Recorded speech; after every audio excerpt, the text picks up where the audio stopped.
அனைவருக்கும் வணக்கம். நான் பிரபாகர் ஜோதிடர். ஓம் சிவாய நமக. சிவசக்தி திருச்சிற்றம்பலம். இன்று பிறந்த நாள் காணும் அனைவருக்கும் வாழ்த்துக்கள். இறைவனுடைய அருள் பரிபூர்ணமாக உங்களுக்கு கிடைக்கட்டும். உங்களுடைய மனம் எதை ஆசைப்படுகிறதோ அந்த ஆசை நிறைவேறட்டும் என்று எம்பெருமான் சிவபெருமானிடம் அடியன் வேண்டிக் கொள்கிறேன். இப்போ நான் என்ன சொல்ல போகிறேன்னா, இந்த தேய்பிறையில் பிறந்தீங்கன்னா இந்த பஞ்சபட்சியை எப்படி நீங்கள் அறிந்து கொள்ளலாம்னு சொல்கிறேன். கருத்தில் கொள்ளுங்கள். பஞ்சபட்சி தெரியாதவங்க, தேய்பிறையில் பிறந்தவங்க அந்த நட்சத்திரத்தை சொல்கிறேன், அதை கருத்து கொண்டு நீங்கள் பயன்படுங்க. இப்போ தேய்பிறையில் பிறந்திருந்தால் வல்லூர் பட்சி பார்த்தீங்கன்னா திருவோணம், அவிட்டம், சதயம், புரட்டாதி, உத்திராதி, ரேவதி இந்த நட்சத்திரத்தில் பிறந்தவர்கள் வல்லூர் பட்சிக்கு சொந்தக்காரர்கள் ஆவார்கள். கருத்தில் கொள்ளுங்கள்.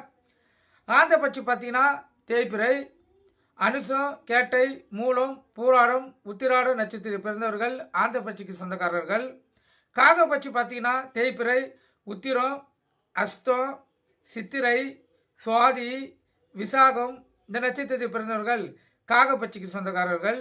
தேய்பிறை கோழி பட்சி பார்த்தீங்கன்னா திருவாதிரை, புனர்பூசம், பூசம், ஆயில்யம், மகம், பூரம் இந்த நட்சத்திரத்தில் பிறந்தவர்கள் கோழி பட்சிக்காரர்கள். கருத்தில் கொள்ளுங்க. அதே போல் மயில் பட்சிக்காரர்கள் தேய்பிறை பார்த்தீங்கன்னா அஸ்வனி, பரணி, கிருத்திகை, ரோகிணி, மிருகசிஷ்டம் இந்த நட்சத்திரத்தில் பிறந்தவர்கள் மயில் பட்சிக்காரர்கள். கருத்தில் கொள்ளுங்கள். இது தேய்பிறையில் பிறந்தவர்களுடைய பட்சி. ஏன்னா பஞ்சபட்சியை தெரிந்து கொண்டு பஞ்சபட்சியில் உங்களுடைய பட்சி எந்த நாளில் பலமாக இருக்குமோ அந்த நாளை பயன்படுத்தினால் மிகவும் சிறப்பான பலன்களை உங்களால் பெற முடியும். கருத்தில் கொள்ளுங்கள். ஏன்னா ஒரு பட்சம் அதோடைய பலத்தை காட்டக்கூடிய அமைப்பில் இருக்கும். அந்த அமைப்பின் மூலமாகவே உங்களுக்கு ஏற்படக்கூடிய நன்மை தீர்வுகளை இந்த பட்சிகள் தீர்மானிக்கும். நம்ம வெற்றி பெற முடியலனாலும் இந்த கரெக்டாக பஞ்சபட்சியை பார்த்து பஞ்சபட்சி நம்மளுடைய பட்சி எந்த கிழமையில் பலமாக இருக்கும் பார்த்து அந்த கிழமையை பயன்படுத்தக்குள்ள 100% வெற்றி பெற முடியும். அதாவது இப்போ அரசு பட்சின்னு இருக்கும். இந்த பஞ்சபட்சியில் பார்த்தீங்கன்னா அரசு, ஊன், நடை, துயில், சாவுன்னு 5 குறிக்கும்.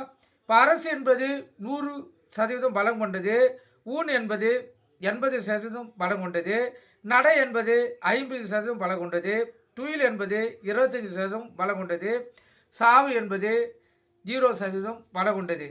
இப்போ ஒரு ஜாதகருக்கு அரசு பட்சி நடக்குது, ஒரு ஜாதகருக்கு சாவு பட்சி நடக்குதுன்னு வச்சுங்க. ஒரு குறிப்பிட்ட டைமில் இப்போ 6லேருந்து 6:45 மட்டும் டைம் வச்சுங்க. அந்த காலகட்டத்தில் அரசு பட்சிக்காரர் அந்த சாவு பட்சிக்காரர்களை வீழ்த்த முடியும். இதுதான் பஞ்ச பட்சியுடைய ரகசிய அமைப்பு. நீங்கள் கருத்து கொண்டு பயன்பெறுங்க. நன்றி, வணக்கம், வாழ்க.